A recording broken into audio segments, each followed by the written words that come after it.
Dear class 9th student, उम्मीद है आप खैरियत से होंगे। क्लास 9th की मैथमेटिक्स की जो न्यू बुक है उसका चैप्टर नंबर 13 आज की वीडियो में स्टार्ट करेंगे। तो यूनिट नंबर 13 आपके पास प्रोबेबिलिटी। तो प्रोबेबिलिटी वाला जो कॉन्सेप्ट है आज से 1-2 साल पहले तो नहीं था, लेकिन अब जो पिछले आपने 6, 7, 8 में जो बुक्स पढ़ी हैं उनके अंदर भी जो लास्ट वाला चैप्टर है वो प्रोबेबिलिटी वाला चैप्टर ही है। तो उम्मीद है कि आपने जो पिछला 6, 7, 8 पढ़ी होगी उसमें प्रोबेबिलिटी किसी हद तक आपने कुछ ना कुछ उसके बारे में जानते होंगे। नहीं भी जानते तो आज की वीडियो में हम एक्सरसाइज को सॉल्व करने से पहले जो डिटेल कॉन्सेप्ट है उसको डिटेल के साथ स्टडी करेंगे, फिर हम एक्सरसाइज की जानब मूव करेंगे। थोड़ा सा इसका इंट्रोडक्शन ले लेते हैं। In our daily life we normally say that manufacturing companies give warranty on their products. There is a chance that some product might not meet warranty time period. आपने देखा होगा कि मोस्टली जो चीजें हम कंपनी से लेते हैं, जैसे मोबाइल फोन लेते हैं तो कंपनी जो है 1 साल की वारंटी देती है। तो कभी कभार जो है हम देखते हैं कि कंपनी का जो मोबाइल है, कोई भी प्रोडक्ट है, वारंटी पूरी करती है, कई दफा नहीं करती। उसके बाद ए पर्सन जज the chance of winning cricket match of A team based on previous performance. अगर कोई क्रिकेट मैच हो रहा है, कोई भी मैच हो रहा है, तो आप किसी एक टीम की प्रीवियस परफॉर्मेंस को जज करते हुए ये बता सकते हैं कि ये टीम मैच जीतेगी या दूसरी टीम मैच जीतेगी। All the above statement have lack prediction with certainty. जितनी भी ऊपर स्टेटमेंट मैंने दी हैं, कोई भी आप प्रोबेबिलिटी कोई भी प्रेडिक्शन करते हैं तो इसमें लैक ऑफ प्रिडिक्शन या सर्टेनिटी है कि आप कितने परसेंट कोई टीम जीतेगी, ये कंपनी का मोबाइल कितने परसेंट जो है वो वारंटी पूरा करेगा या नहीं पूरा करेगा। ऐसी सिचुएशन में what make it easier for us to represent the chance of an event occurring numerically is probability. यानी ऐसा कोई चांस ऑफ अकरिंग, ऐसे इवेंट को हम प्रोबेबिलिटी कहते हैं। प्रोबेबिलिटी से हमें मुराद है कि हम ये बताते हैं किसी टीम के मैच जीतने के चांसेस कितने हैं, आज बारिश होगी इसके चांसेस कितने हैं, जो है ये मोबाइल अपनी वारंटी पूरे करेगा, ये चांसेस कितने हैं। वो जो चांसेस होते हैं वो बेसिकली प्रोबेबिलिटी कहलाता है। Hence probability is the chance of occurrence of a particular event. किसी भी इवेंट के होने के चांस, यानी आज बारिश होगी या नहीं होगी, ये एक इवेंट है, बारिश होने के जो चांस है, ठीक है, उसको जो है वो हम प्रोबेबिलिटी बोलेंगे। Probability is calculated by using the given formula. आपको एक फार्मूला यहाँ पे दिया गया है, इस फार्मूले के जरिए किसी भी चीज की, किसी भी प्रोडक्ट की प्रोबेबिलिटी आप फाइंड कर सकते हैं। Probability number of favourable outcome, यानी number of favourable outcome divided by total number of possible outcomes. ठीक है, इस फार्मूले को आगे चल के मैं एक्सप्लेन करता हूं। अभी इस फार्मूले को ये डिस्क्रिप्टिव फॉर्म में, तो ये है आपके पास प्रोबेबिलिटी ऑफ इवेंट। ए से मुराद है इवेंट, कोई भी इवेंट है, प्रोबेबिलिटी। पी से मुराद प्रोबेबिलिटी ऑफ इवेंट। ये है number of favourable outcome. Number of A से मुराद है नंबर ऑफ फेवरेबल आउटकम, और number of S total number of possible outcome. ठीक है, तो ये लिखा भी हुआ नीचे, probability of in event A, एक इवेंट ए है उसकी प्रोबेबिलिटी फाइंड करनी है, नंबर ऑफ फेवरेबल आउटकम और total number of possible outcomes. ये इन शॉर्ट जो है ये फार्मूला में इस तरह यूज करेंगे। तो ये फार्मूला आपने इस तरह याद करना है, बाकी डिटेल में जाने की जरूरत नहीं है। उसके बाद basic concept of probability. Probability के कुछ बेसिक कॉन्सेप्ट है, उनको भी समझना जानना जरूरी है। सबसे पहले उनको भी देखते हैं। Experiment the process which generate result tossing a coin rolling a dice is called experiment. यानी कि कोई भी प्रोसेस जिससे रिजल्ट जनरेट होता है, जैसे टॉसिंग अ कॉइन, कॉइन को ऊपर फेंके, ठीक है, रोलिंग अ डाइस, लूडो का दाना है उसको ऊपर फेंकते हैं, तो ये सारे एक्सपेरिमेंट कहलाते हैं। ठीक है, आप ऊपर सिक्का फेंकेंगे तो पता चलेगा कि हेड आना है या टेल आनी है। ठीक है, इसके अलावा रोलिंग अ डाइस, जो रोलिंग डाइस से मुराद है कि आप लूडो का दाना ऊपर फेंकेंगे तो आपको पता चलेगा कि 1 2 3 4 5 6 में से कौन सा आना है, तो ये हमारे पास एक्सपेरिमेंट कहलाएगा। नेक्स्ट हम देखते हैं, नेक्स्ट हमारे पास आउटकम्स, द फेवरेबल आउटकम्स की बात कर रहे थे फार्मूले में। The result of an experiment are called outcomes. जो भी उस एक्सपेरिमेंट का रिजल्ट आना है वो उसकी आउटकम्स हैं। ठीक है, the possible outcome of tossing a coin are head और टेल। यानी कि अगर आप किसी सिक्के को ऊपर उछालेंगे तो उसकी जो पॉसिबल आउटकम है वो ये होगी, या उसका हेड आएगा या उसकी टेल आएगी। The possible outcome of rolling a dice, अगर आप लूडो का दाना जो ऊपर फेंकते हैं तो उसकी जो पॉसिबल आउटकम है ये 1 से लेकर 6 तक नंबर आएंगे, ये उसकी आउटकम है। ठीक है, पॉसिबल आउटकम जो भी उसकी आ सकती है। उसके बाद फेवरेबल आउटकम। फेवरेबल आउटकम जो आउटकम हम चाह रहे हैं, जो हमारी डिमांड है। An outcome which represent how many time we accept the thing to be happened. यानी फर्ज करेंगे हम चाह रहे हैं हेड आए, हेड आने की जो वो है वो फेवरेबल आउटकम कहलाएगी। लूडो को दाना फेंके तो हम चाहते हैं 6 आए, तो 6 जो है वो उसकी फेवरेबल आउटकम होगी। While tossing a coin there is one favourable outcome. यानी अगर आपने सिक्का ऊपर फेंकना है तो उसकी एक ही फेवरेबल आउटकम होगी, या हेड आ जाए या टेल आ जाए। While rolling a dice there are 3 favourable outcome of getting multiple of 2, यानी कि अगर लूडो को दाने के ऊपर फेंक रहे हैं तो उसकी जो 3 फेवरेबल आउटकम होंगी, यानी वो आउटकम हम चाह रहे हैं जिसमें जो नंबर आए वो 2 पे डिवाइड हो, तो 2 पे डिवाइड आने वाले 2 4 6 यही नंबर है, तो ये हमारी जो फेवरेबल आउटकम होगी। यहाँ लूडो को दाना में आप चाहते हैं 6 आए 6 आए, तो 6 हमारी फेवरेबल आउटकम है, तो वो एक ही होगी। उसके बाद sample space, the set of all possible outcome of an experiment is called sample space. किसी भी एक्सपेरिमेंट करते हुए जो भी सारी की सारी आउटकम होती हैं वो हमारी सैंपल स्पेस कहलाती है। यानी लूडो को दानों के ऊपर फेंकेंगे तो 1 से लेके 6 तक नंबर आएंगे, 1 से लेके 6 तक नंबर जो है वो हमारे सैंपल स्पेस कहलाएंगे। It is denoted by S, इसको एस से डोनेट करते हैं। वाइल टॉसिंग अ कॉइन, सिक्के के ऊपर फेंकेंगे तो सैंपल स्पेस बनेगी हेड एंड टेल। लूडो के दाने के ऊपर फेंकेंगे तो 1 से लेके 6 तक जो है वो सैंपल स्पेस होगी। उसके बाद इवेंट क्या होता है? The set of result of an experiment is called an event. The set of result of an experiment, कोई भी एक्सपेरिमेंट करेंगे उसका जो रिजल्ट आएगा उसका जो सेट होगा वो इवेंट कहलाएगा। While rolling a dice getting an event number is event, यानी कि while rolling a dice getting even number, यानी कि रोलिंग अ डाइस लूडो को दाने के ऊपर फेंके तो हम चाहते हैं इवन नंबर आए, तो इवन नंबर हमारा इवेंट है वो 2 4 6 है, तो 2 4 6 इस पे नंबर ऑफ फेवरेबल आउटकम हमारी 3 है, 2 4 6। सैंपल स्पेस तो उसकी 6 है, 6 टोटल आउटकम्स हैं, लेकिन उसमें जो फेवरेबल है हमारी वो 3 है। तो ये भी आपने पहले पढ़ा हुआ है। Recall type of event, event कितनी किस्म के होते हैं? सर्टेन इवेंट, कुछ इवेंट ऐसे होते हैं जो हर सूरत होने होते हैं। An event which sure to occur, ऐसा इवेंट जो हर सूरत होना हो तो वो जो है वो सर्टेन इवेंट कहलाता है। इसकी प्रोबेबिलिटी 1 होती है। जैसे आज अगर जुमा है, आज फ्राइडे है, तो कल हर सूरत सैटरडे होगा, ये श्योर इवेंट है, ठीक है, सर्टेन इवेंट है। इम्पॉसिबल इवेंट, ऐसा इवेंट जो नामुमकिन हो, जो ठीक है जो नामुमकिन हो उसकी प्रोबेबिलिटी 0 कहलाती है। जैसे आज फ्राइडे है तो कल संडे होने के जो प्रोबेबिलिटी है वो बिल्कुल 0 है, कल हो ही नहीं सकता किसी सूरत संडे, तो ऐसा इवेंट जो इम्पॉसिबल इवेंट कहलाता है। Likely event, N event which will probably occur, ऐसा इवेंट जिसके होने के चांस हो, उसकी उसकी जिसके चांस ज्यादा हो तो वो हमारे पास लाइकली इवेंट कहलाता है। जैसे आज अगर मौसम अबर उलूद है, जो बादल आए हुए हैं तो बारिश होने के चांसेस ज्यादा हैं, तो ये लाइकली इवेंट कहलाता है। अनलाइकली इवेंट, ऐसा इवेंट जिसकी चांस होने के इवेंट जो है चांस होने के बहुत कम हो। जैसे बाहर धूप निकली हुई है और मैं कहूँ कि बारिश हो सकती है, तो ये हो सकती है, यानी इसके चांस है लेकिन चांस बहुत कम है, तो ऐसा इवेंट जिसके चांस बहुत कम हो वो अनलाइकली इवेंट कहलाता है। इक्वली लाइकली इवेंट, ऐसा इवेंट जिसके चांस जो है वो 50-50 हो, तो वो ऐसे इवेंट को इक्वली लाइकली इवेंट कहते हैं। जैसे सिक्का ऊपर फेंके तो हेड आने के भी 50% चांस है और टेल आने के भी 50% चांस है, तो ऐसे चांस को, ऐसे इवेंट को इक्वली लाइकली इवेंट कहते हैं। ये हमारी लिखा भी गया है। 100% इवेंट लाइकली इवेंट 75% रेशो होगी, इक्वली जो इवेंट होंगे वो 50-50 होंगे, अनलाइकली इवेंट 25% और जिसके ना होने के चांस है वो 0% होंगे, उनके बिल्कुल कोई चांस नहीं है। तो ये कुछ टर्मिनोलॉजीज थी जो प्रोबेबिलिटी के अंदर आप चैप्टर में पढ़ेंगे, तो ये बारी बारी में डिटेल के साथ आपको समझा दी है। इसके बाद नेक्स्ट हम चलते हैं, कुछ एग्जाम्पल हमारे पास उनको सॉल्व करते हैं ताकि आपको पता चले कि प्रोबेबिलिटी जो है कैसे फाइंड की जाती है फार्मूला लगा के। Probability of a single event, एक सिंगल इवेंट की प्रोबेबिलिटी निकालना चाह रहे हैं। Abdul Rahim roll a fair dice, what is the probability of getting the number divisible by 3।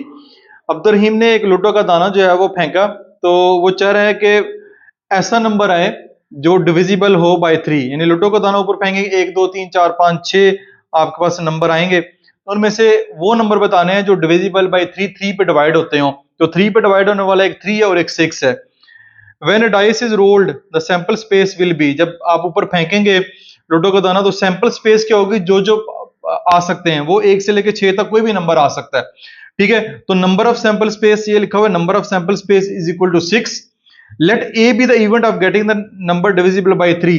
जो इवेंट हम चाह रहे हैं, इवेंट हम चाह रहे हैं ऐसा नंबर जो डिविजिबल बाय 3 हो, 3 पे डिवाइड होता हो, तो उसका नाम ए रख लेंगे। तो वो कौन सा इवेंट हो सकता है? 3 और 6, 3 और 6 दो नंबर हैं जो अगर आते हैं तो वो 3 पे डिवाइड हो जाएंगे। तो नंबर ऑफ फेवरेबल आउटकम, ठीक है, नंबर ऑफ फेवरेबल आउटकम जो हम चाह रहे हैं, ठीक है, वो चाह रहे हैं वो 2 हैं, 1 2 ये 2 है, 1 2 ये 6 है, 1 2 3 4 5 6 ये 1 2। तो फार्मूला क्या पड़ा हुआ? प्रोबेबिलिटी ऑफ इवेंट, इवेंट की प्रोबेबिलिटी निकालना चाह रहे हैं। Number of favourable outcome divided by number of sample space, 2/6, तो इसको सॉल्व करेंगे तो 1/3, तो 1/3 प्रोबेबिलिटी होगी। The probability of getting the number divisible by 3 is 1/3, यानी 1/3 इसकी प्रोबेबिलिटी होगी। The range of probability for an event, किसी भी इवेंट की जो प्रोबेबिलिटी है उसकी रेंज जो है वो होगी greater than or equal to 0 less than or equal to 1, यानी 0 और 1 भी इसमें शामिल है, 0 और 1 के दरमियान या ये भी इसमें शामिल होगी। तो ये आपने इस तरह एक सिंपल सा क्वेश्चन उसने दिया ताकि आप इसको सॉल्व करके समझ सकें। नेक्स्ट चलते हैं example number 2, if Zeeshan roll 2 fair dices find the probability of getting. अब जिशान है उसने लूडो के 2 दाने जो है ऊपर फेंके हैं, 2 इकट्ठे, तो प्रोबेबिलिटी फाइंड करनी है even number on both dices. हम चाहते हैं कि इवन नंबर आए दोनों डाइसेस के ऊपर। इवन नंबर जानते हैं आप 2, 4 और 6 है, ठीक है। Multiple of 3 on both dices, ऐसे नंबर हैं जो मल्टीपल ऑफ 3 हो, 3 पे डिवाइड होते हो दोनों डाइसेस के ऊपर। Even number on the first dice, पहले डाइस के ऊपर इवन नंबर हो, and the number 3 on the second dice, और जो सेकंड डाइस है उस पर नंबर 3 हो। At least the number 3 on the first dice, कम से कम छोटे से छोटा नंबर 3 हो फर्स्ट डाइस के ऊपर, इससे ऊपर भी हो सकता है। And number 4 on the second dice, और सेकंड डाइस के ऊपर नंबर 4 हो। मैंने pair of fair dices rolled the sample space will be, जब आप नंबर ऑफ जो 2 पेयर ऑफ डाइस रोल करेंगे तो सैंपल स्पेस ये होगी। ये पहला है फेयर डाइस, इसमें 1 2 3 4 5 6, ये दूसरा है 1 2 3 4 5 6, ठीक है, दोनों के लिख दिया। पहले पे भी 1 आए, दूसरे पे भी 1 आए, पहले पे जो है सेकंड पे 1 आए, इस पे 2 आए, सेकंड पे 1 आए, ठीक है, दूसरे पे 3 आए। इस तरह का नहीं, पहले इस तरह करके दिए कि ये वाला सेकंड पे 1 आए और दूसरे पे बार बार चेंज कर रहे हैं, फिर सेकंड में 2 आए और इसमें 1 2 3 4 5 6 हो रहा है। इस तरह करके सारी प्रोबेबिलिटी जो है वो जितने जो भी नंबर आ सकते हैं वो सारे एक तरतीब से दिए गए, इनके अलावा कोई और नंबर नहीं आ सकता, ठीक है। जब भी 2 लूडो के दाने के ऊपर फेंकेंगे ये आपके पास बनेगा सैंपल स्पेस। तो ये आ जाएगा, पहला है even number on both dices, दोनों के ऊपर हम इवन नंबर चाह रहे हैं, दोनों के ऊपर इवन नंबर चाह रहे हैं। देखें जैसे ये है, ये दोनों के ऊपर इवन नंबर है, ये दोनों के ऊपर इवन नंबर है, ये दोनों के ऊपर इवन नंबर है, ठीक है। ये लिए 2 2 2 4 2 6 4 2 4 4, ये टोटल जितने भी हैं, जैसा ये है, ये है, ये है, उसके बाद ये है, इसके ऊपर दोनों में जो है वो इवन नंबर हैं। ये आपके पास सारे आपने यहां से देख के लिख लिए, जिनको मैंने सर्कल किया, बाकी को रह गया हो तो आप यहां से देख सकते हैं। ये 1 2 3 4 5 6 7 8 9, टोटल कितने हैं 9। तो नंबर ऑफ फेवरेबल आउटकम हमारे पास कितने हो जाएगी 9, और नंबर ऑफ सैंपल स्पेस कितनी है 36, यानी टोटल कितनी है 36। ये टोटल मिला के देखें तो 36 बनता है, 6 एक साइड 6 एक साइड, 6 मल्टीप्लाई बाय 6 36 आपके पास आंसर आएगा। तो प्रोबेबिलिटी ऑफ इवेंट फाइंड करना चाह रहे हैं, number of favourable outcome divide by number of sample space 9/36 करेंगे तो 1/4 उसकी प्रोबेबिलिटी आएगी। किसकी? Even number on both dices, दोनों के ऊपर जो है वो अगर चाह रहे हैं इवन नंबर है तो उसकी प्रोबेबिलिटी 1/4 है। दस the probability of getting even number on both dices is 1/4। अब दूसरा क्या है, multiple of 3 on both dices, दोनों डाइसेस के ऊपर मल्टीपल ऑफ 3 हो। 3 पे कौन कौन से डिवाइड होते हैं, जैसे दे रखें, ये है दोनों नंबर 3 पे डिवाइड हो रहे हैं, ये भी दोनों नंबर 3 पे डिवाइड हो रहे हैं, ये भी दोनों नंबर 3 पे डिवाइड हो रहे हैं, तो वो उन्होंने यहाँ पे लिखे हुए हैं। ये 1 2 3 4, ये नंबर जो है दोनों नंबर 3 पे डिवाइड हो रहे हैं, तो 1 2 3 4, number of favourable outcome 4, number of sample space 36, number of sample space 36 ही आपके पास रहेंगी। तो प्रोबेबिलिटी ऑफ इवेंट, इसमें अब इवेंट का नाम उन्होंने बी रख दिया, इवेंट का नाम बी है, तो n B number of favourable outcome, number of sample space 4/36, तो इसको सॉल्व करेंगे 1/9 आएगा। Thus the probability of getting of multiple of 3 on both dices 1/9। तो आपने इस तरह ये है ये क्वेश्चन सॉल्व करने, क्वेश्चन सिंपल ही है, जस्ट आपने कॉन्सेप्ट समझना है। नेक्स्ट चलते हैं, नेक्स्ट है even number on first dice and the number 3 on the second dice. अब ये है कि इवन नंबर जो है वो पहले के ऊपर हो, ठीक है, and number 3 on the second dice हो, यानी सेकंड डाइस के ऊपर जो है वो नंबर 3 होना चाहिए और पहले में इवन नंबर हो। तो 2 4 6 ये है जी, पहले में 2 4 6 पहले में इवन नंबर है, बाद वाले में 3 3 है, तो यही 3 इसकी सैंपल स्पेस बनती है। ये सारे का सारा डाटा जो है वो इस टेबल में से देख के लिखा जा रहा है। तो इसमें नंबर ऑफ सैंपल स्पेस जो है वो 36 ही रहेगा। इस इवेंट का नाम उन्होंने सी रखा है, तो n C divide by n S 3/36 1/12, इस इवेंट की जो प्रोबेबिलिटी है 1/12 आएगी। Eight least the number 3 on the first dice, पहले जो डाइस है उसके ऊपर कम से कम 3 और 3 से ज्यादा भी हो सकता है। At number 4 on the second dice, और जो सेकंड है उस पर नंबर 4 हो, तो सेकंड के ऊपर नंबर 4 है और पहले पे 3 4 5 6 ये हैं, तो इसका नाम उन्होंने डी रखा है, let the D B the event, ठीक है, उस इवेंट का नाम डी रख दिया है। तो प्रोबेबिलिटी बनेगी P D, probability of D event, number of favourable outcome, number of sample space 4/36, ये 4 है, ये 36, 1/9 बनेगी। Thus the probability of getting eight least the number 3 on the first dice and the number 4 on the second dice is 1/9 जो है ये probability बनेगी। तो इस तरह आपने ये क्वेश्चन सॉल्व करने, क्वेश्चन थोड़ा लेंथी है लेकिन है बहुत जो है वो सिंपल है। अच्छा जी, इसके बाद हम चलते हैं नेक्स्ट जो हमारा टॉपिक होगा, इसमें probability of an event not occurring. अब ऐसे इवेंट की प्रोबेबिलिटी निकालनी जो हो ही नहीं रहा, जैसे ये हमने पिछले जो इवेंट देखे इसमें वो वाले इवेंट की प्रोबेबिलिटी निकाली है जो पॉसिबल है, जो हो रहे हैं। अब ऐसे इवेंट की प्रोबेबिलिटी निकालनी है जो हो ही नहीं रहा। Sometime we are interested in the probability that the head will not occur while tossing a coin, यानी हम चाहते हैं कि जब सिक्का ऊपर उछालें तो हेड ना आए, उसकी प्रोबेबिलिटी क्या है। उसका तरीकाकार ये है, the probability of not getting head while tossing a coin is known as complement of that event। ऐसे इवेंट को, यानी जो इवेंट नहीं होना हम चाह रहे हैं कि ना हो, उसको हम कॉम्प्लीमेंट ऑफ दैट इवेंट कहते हैं। उसको लिखने का तरीकाकार ये होता है, प्रोबेबिलिटी इवेंट जैसे कॉम्प्लीमेंट लिखते हैं ना, कॉम्प्लीमेंट किसी भी सेट का कॉम्प्लीमेंट लिखना हो ऐसे लिख देते हैं या ऐसे लिख देते हैं, ये सेट में पड़ा है। तो प्रोबेबिलिटी में भी आपने प्रोबेबिलिटी ऑफ इवेंट ऐसे लिखो तो ये कॉम्प्लीमेंट होगा, या इसके ऊपर इस तरह का साइन सी छोटा सा लगाओ, इससे भी यही मुराद है। The complement of an event A is calculated by the given formula, उसका फार्मूला ये है, ठीक है, ये फार्मूला आपने याद रखना है। Probability of complement of event is equal to 1 minus probability of event, ठीक है। For example while tossing a coin the probability of getting head, यानी हेड आने की जो प्रोबेबिलिटी है वो ये है, यानी जब सिक्का ऊपर उछालेंगे तो उस सिक्के की प्रोबेबिलिटी जो है वो आने की, हेड के आने की 1/2 है, ठीक है। ये फार्मूला याद रखें, हमेशा 1 में से उस इवेंट की प्रोबेबिलिटी फाइंड कर देनी है, ठीक है, जो हम नहीं चाह रहे। अब नेक्स्ट देखें अगले पेज के ऊपर, then the probability of not getting head, head ना आने की जो प्रोबेबिलिटी है वो ये होगी 1 माइनस हेड आने की प्रोबेबिलिटी 1/2 है, तो हेड ना आने की प्रोबेबिलिटी 1 माइनस 1/2 करेंगे तो ये आपके पास 1/2 ही आंसर आएगा, ठीक है, 1/2 इसका आंसर आएगा। अब हम एक सवाल आगे एग्जांपल भी देखते हैं। Zubair roll dice, what is the probability of not getting the number 6। Zubair ने लूडो का दाना ऊपर फेंका, तो वो चाहता है कि 6 ना आने की प्रोबेबिलिटी बताई जाए। Sample space while rolling the dice, sample space उसकी यही होगी 1 से लेकर 6 तक, तो हमारा जो फेवरेबल आउटकम है वो 6 है, ठीक है, और नंबर ऑफ जो आउटकम है वो हमारी 1 है, ठीक है, नंबर ऑफ जो फेवरेबल आउटकम है वो हमारी 1 है। तो प्रोबेबिलिटी ऑफ इवेंट, पहले हमने प्रोबेबिलिटी निकाली है 6 आने की, फिर निकालेंगे 6 ना आने की। तो 6 आने की जो प्रोबेबिलिटी है वो 1/6 है, ठीक है, 6 आने की जो प्रोबेबिलिटी है वो 1/6 है। अब 6 ना आने की प्रोबेबिलिटी ये होगी, probability of complement of A, probability complement A वो होगा 1 माइनस प्रोबेबिलिटी ऑफ इवेंट, ठीक है, यानी 1/6 को 1 में से माइनस कर देंगे तो ये 5/6 आपके पास आंसर आ जाएगा। ये आपका आ जाएगा प्रोबेबिलिटी ऑफ नॉट गेटिंग 6।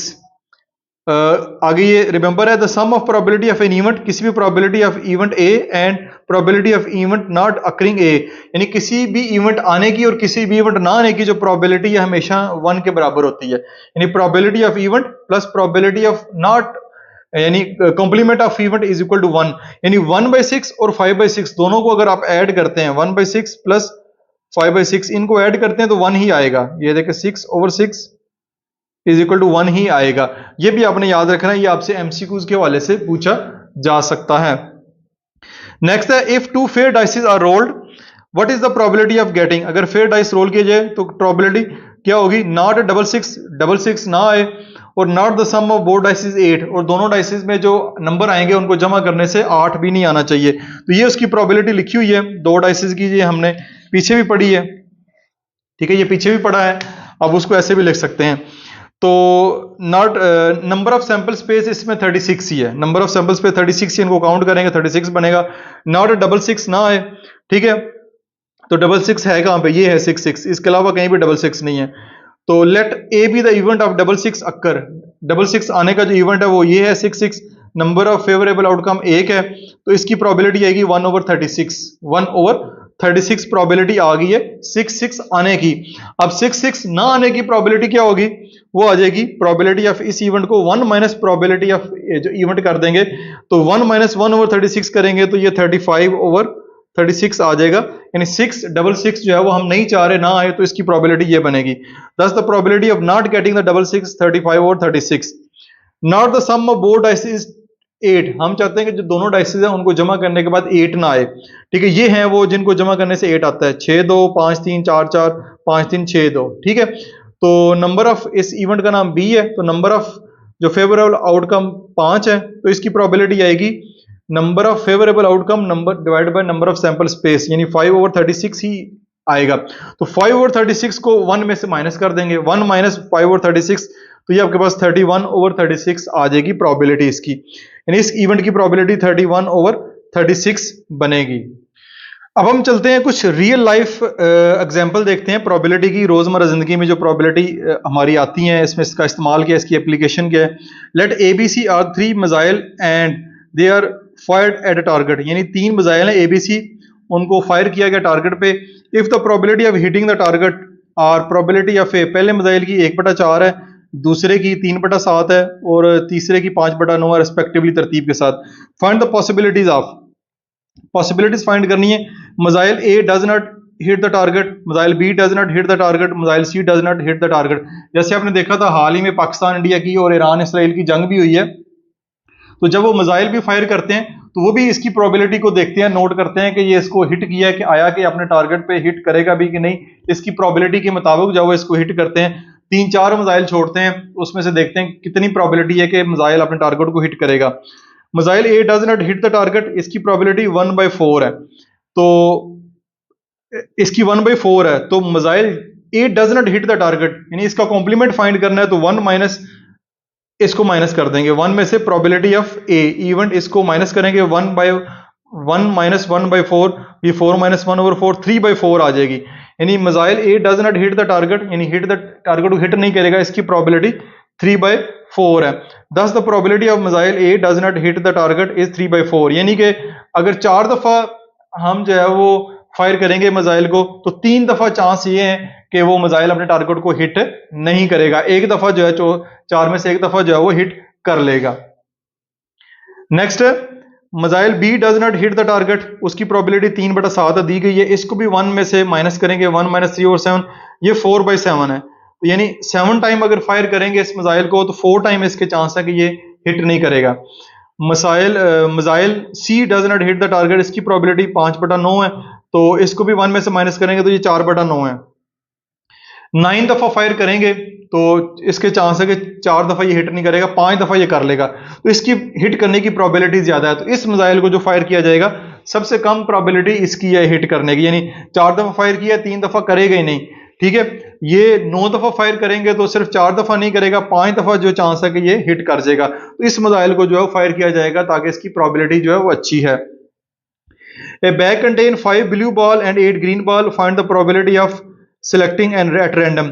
एक बैग है जिसमें 5 ब्लू बॉल हैं और 8 ग्रीन बॉल हैं। ठीक है, तो उसमें से एक बॉल आपने रैंडमली पिक करना है, तो प्रोबेबिलिटी बतानी है ए ब्लू बॉल की, ए ग्रीन बॉल की, नॉट ए ग्रीन बॉल की। ठीक है, ए ब्लू बॉल, ठीक, कितने बॉल है 5 और 8 13, टोटल बॉल कितने हैं 13। ए ब्लू बॉल की प्रोबेबिलिटी चेक करनी है, तो इस इवेंट को ए का नाम दिया है, ब्लू बॉल कितने हैं 5 और टोटल बॉल कितने हैं 13। बैग के अंदर जो टोटल बॉल पड़े हैं वो 13 है, 13 में से ब्लू बॉल पिक करने हैं तो वो 5 है, तो वो आएगी प्रोबेबिलिटी ऑफ इवेंट 5/13, यानी इसकी प्रोबेबिलिटी होगी 5/13। The probability of selecting the blue ball is 5/13 आएगी। इसके बाद नेक्स्ट है एक ग्रीन बॉल, ग्रीन बॉल कितने हैं 8, ठीक, ग्रीन बॉल कितने हैं 8, तो टोटल बॉल तो 13 है, इसकी प्रोबेबिलिटी आ जाएगी 8/13। ठीक है, not a green ball, green ball ना आए बाकी जो मर्जी आ जाए। ठीक है, तो ग्रीन बॉल की प्रोबेबिलिटी जो है वो हमारे पास कितनी आई है 8/13, तो 1 माइनस 8/13 कर देंगे तो 5/13 आ जाएगी। दस the probability of not getting the green ball जो है वो 5/13 है। ठीक है, ये भी हो गया। अब एक और लास्ट एग्जांपल भी देख लेते हैं। A card is drawn at random from a pack of 52 playing card. आपने ताश के पत्ते देखे होंगे, 52 होते हैं, उसमें से कोई कार्ड रैंडम पिक करना है। What is the probability of getting a card of heart, यानी दिल वाला कार्ड आ जाए, नाइदर स्पेड नॉर हार्ट, ना ही स्पेड वाला हो ना ही दिल वाला हो। ठीक है, ये दो, इनकी दो की प्रोबेबिलिटी फाइंड करनी है। अब ये जो लड़के हैं वो तो उम्मीद है कि कार्ड वगैरह ताश खेलते रहते हैं, उनको आइडिया है। जो लड़कियां हैं मोस्टली वो कमेंट्स में बताएं कि वो ताश के नहीं खेलती, तो उनको इस सवाल की समझ आई है कि नहीं आई। टोटल कार्ड 52 होते हैं, 4 सूट होते हैं, 13 स्पेड, ठीक है, 13 क्लब, 13 हार्ट और 13 डायमंड होते हैं। इसमें एक किंग, एक क्वीन, एक जाग, एक एस और 2 से 10 कार्ड होते हैं, ठीक है। तो ये 2 से 10 9 और 4 13 टोटल कार्ड होते हैं इसमें। 13 इसमें, 13 इसमें, 13 इसमें, 13 इसमें, यानी 13 कार्ड इधर है, 13 कार्ड इधर है, 13 कार्ड इधर है, 13 कार्ड इधर है, टोटल मिला के 52 कार्ड बनते हैं। टोटल नंबर ऑफ कार्ड 52 है, तो नंबर ऑफ सैंपल स्पेस हमारे पास 52 आएगा। Let A be the event of selecting a card by heart. Number of heart card कितने हैं? 13, यानी 13 हार्ड कार्ड हैं, ये है जी, ये हार्ड कार्ड टोटल 13 हैं। तो इसकी प्रोबेबिलिटी बनेगी 13/52, यानी 1/4 इसकी प्रोबेबिलिटी जो वो आ जाएगी। उसके बाद नेक्स्ट है neither spade nor heart. Spade और हार्ट नहीं आने चाहिए, बाकी जो मर्जी आ जाए। Number of spade and heart card कितने हैं? दोनों के कार्ड कितने हैं? 13 तो टोटल बनते हैं 26। तो इस इवेंट की प्रोबेबिलिटी 1/2 है। तो इस 1/2 को 1 में से माइनस कर देंगे तो 1/2 ही प्रोबेबिलिटी आएगी कि ना ही स्पेड आए ना ही हार्ट आए, तो ये इसकी प्रोबेबिलिटी बनेगी। तो ये आपकी इस तरह एक्सरसाइज से पहले जितना भी बेसिक कॉन्सेप्ट है सारा मैंने आपको समझा दिया है। आप मुझे कमेंट्स में बताया करें कि बहुत सारी जो एक्सरसाइज है इनके शुरू वाले जो कॉन्सेप्ट है उनके ऊपर डिटेल वीडियो में बनाता हूँ, ताकि आपको पिछली एग्जाम्पल भी जो है सारी की सारी समझ आ जाए, क्योंकि ये कॉन्सेप्ट फर्स्ट टाइम आप पढ़ रहे होते हैं तो इनमें बच्चों को मुश्किल आती है। तो इसलिए मैं इनके ऊपर डिटेल से वीडियो बना देता हूँ ताकि आपको ज़्यादा बेहतर तरीके से समझ आ सके। किसी किस्म का क्वेश्चन हो कमेंट सेक्शन में पोस्ट करें। अपना बहुत सारा ख्याल रखिएगा। This is Masood Bashar signing of.